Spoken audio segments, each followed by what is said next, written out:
and welcome. It is the 88th day now that I'm here in plank purgatory. I'm still doing these longer planks. I'm still doing sets of 20 push-ups followed by 3-minute planks. And it sucks. Which is why today I want to talk about getting through it. Not plank purgatory, but in general, getting through it, whatever it may be. I'm young, relatively. Now, the Zoomers won't think I'm young, probably, but I'm 24, soon to be 25, and I haven't had to go through that much, honestly. I'd love to say I've lived the hardest life and flex on everybody and yada yada yada, but that's not true. Most of my struggles have been self-inflicted. I could have made things a lot easier for myself had I not been so prideful, had I been a little smarter in the moment, had I analyzed my situation a little better. And when I was actually able to stop messing around, stop being such a joker, stop crying about it, stop basically making things worse for myself, that is how I have been able to take the first steps, at least, to getting through it. Whether that be a bad breakup, of which I've had plenty. I won't say plenty, but I've had enough, right? I've had enough. I don't need to go through that again. Whether it be personal problems, I don't know, body dysmorphia,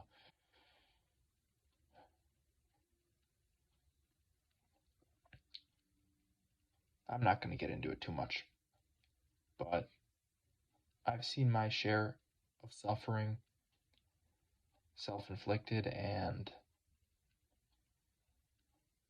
unwanted. I guess none of it was really wanted, but let me just get to the point. Getting through it. Getting through it is never easy, whatever it may be. And that's the secret. You have to accept that. I'm gonna use planking as an example. Planking is awful. Nobody likes it, really. Nobody really likes it. But people still do it.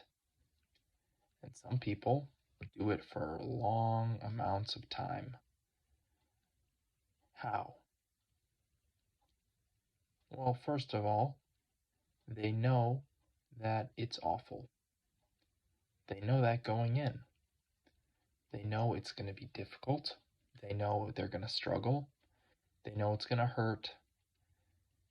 They are already prepared for this. And so they're able to do it. They have prepared for this mentally and physically. If you're not physically prepared, well, you won't get through the door. Figuratively speaking, hopefully not literally speaking, but you won't stand a chance if you're not physically prepared. Mentally speaking, to a similar degree, you won't stand a chance. As soon as the pain starts piling on, you're going to quit, or you're going to break, or you're going to cry about it, and then you're going to quit. Either way, you're going to quit, you're going to stop. So, you have to know it sucks. Whatever it is, a breakup, mourning someone's death, mourning grief, that's a big one. That's a tough one to get through.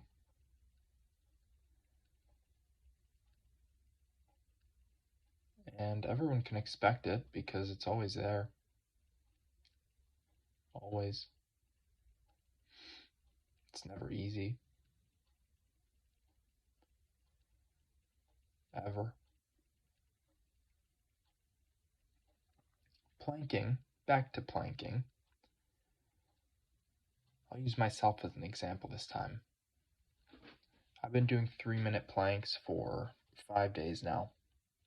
5 days in a row, I've been doing 3-minute planks, and it's not easy to get on the ground and do a 3-minute plank because it always sucks.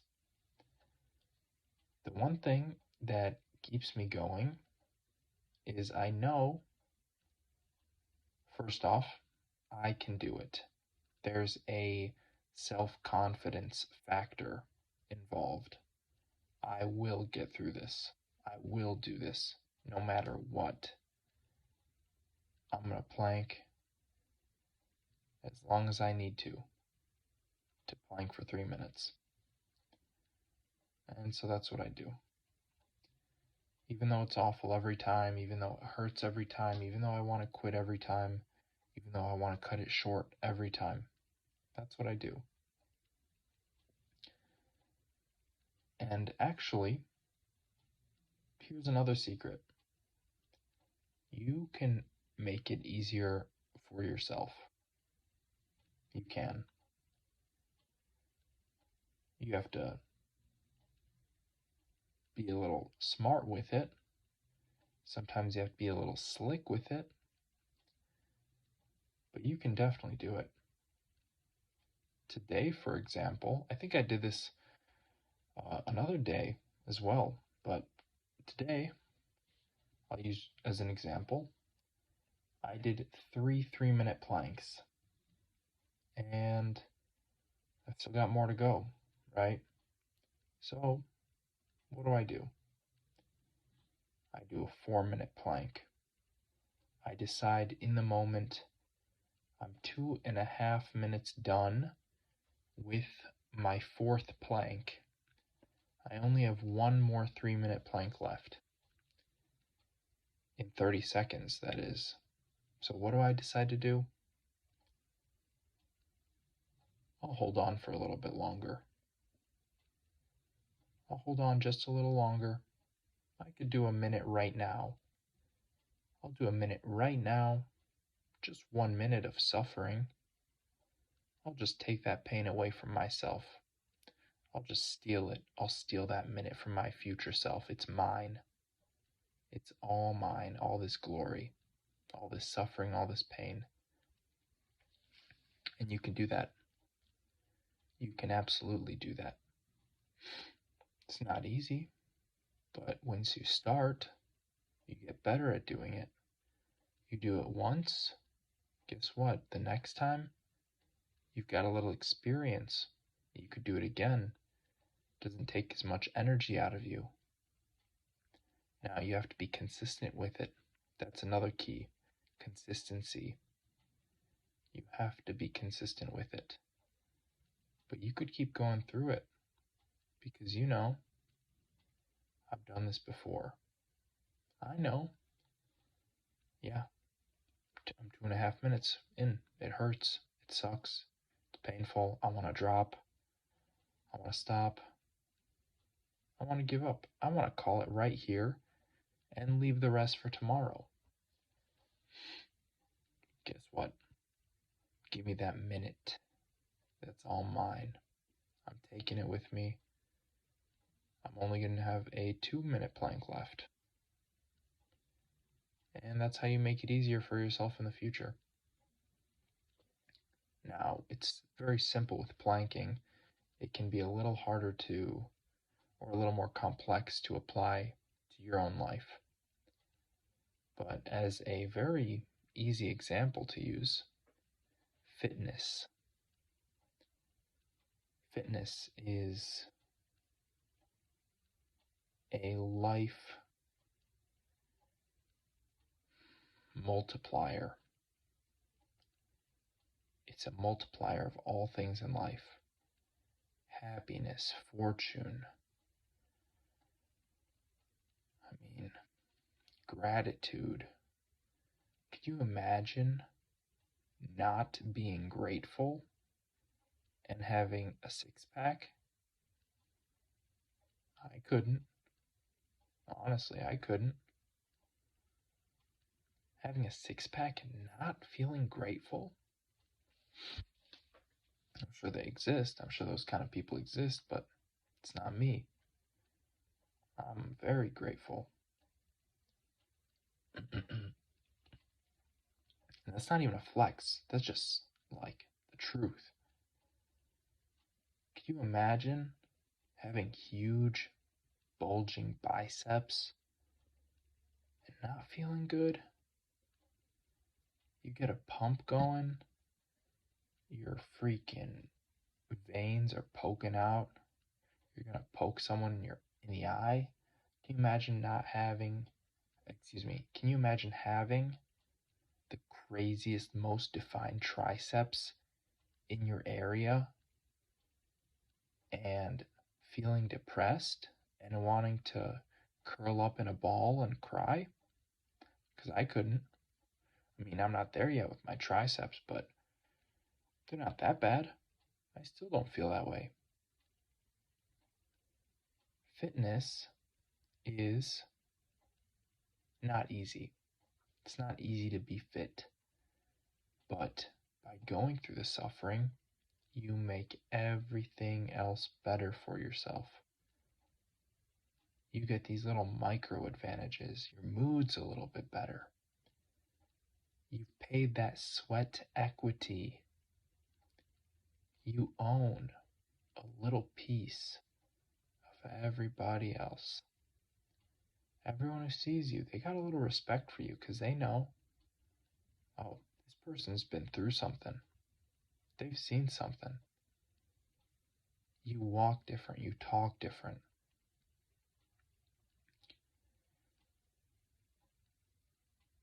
You really do talk differently. 110-pound, okay, two men, 6 feet tall. One of them is 120 pounds. One of them is 220 pounds. Which one gets respect when he walks into a room? No questions asked. Which one has girls staring at him when he walks past? No questions asked. Which one is stronger? It's obvious. Which one looks healthier? It's obvious.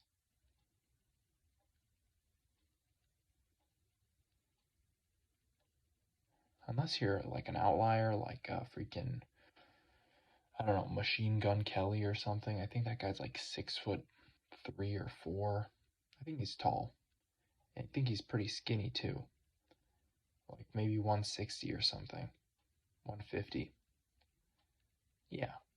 Okay. Yeah, rock star. Sure, rock star might get a bit of different treatment. But guess what? He's put in that equity in a different way. He's put in that sweat equity in a different way. Hard work pays off. You have to be smart about it. You can't just freaking, bang your head against the wall.